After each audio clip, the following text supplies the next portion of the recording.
Most people think companies hire the wrong people because of bad luck or bad candidates, but the truth is a lot deeper, and it mirrors the same machinery governments use to justify decisions the public never agreed to. It starts with something called compliance laundering. Compliance laundering is the mechanism that allows the compliance machine to turn a single, emotionally irresistible yes into an unlimited license for actions the public never agreed to and would have rejected instantly if asked honestly. Inside a company, the dynamic is exactly the same.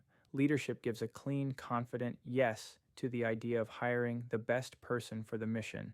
It feels obvious. It feels responsible. It feels like the right thing to do.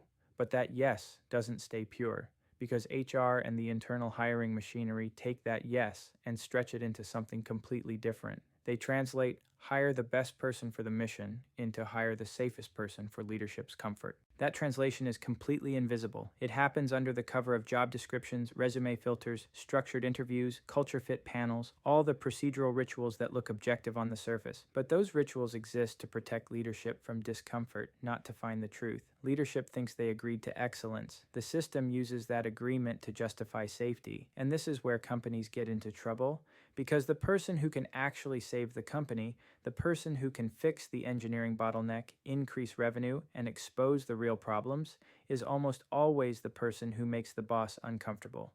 They challenge assumptions. They break the internal equilibria. They reveal the rot. No one wants that feeling, not emotionally, but the company desperately needs it. So when leadership says, yes, bring me the best candidate, they believe they're agreeing to someone who will protect the company's bottom line. But HR quietly filters for someone who will protect leadership's psychology. Leadership never explicitly agreed to hire someone incapable of fixing the problems. They never agreed to filter out high agency people. They never agreed to exclude candidates who tell the truth or see the blind spots. They never agreed to reward conformity over competence.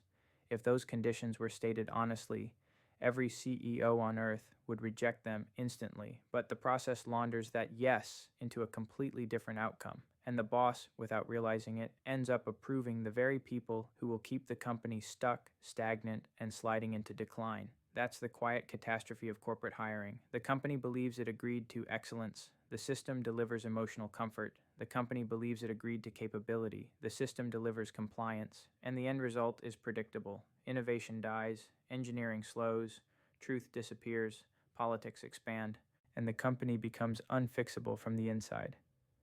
It doesn't collapse because it hired the wrong person once.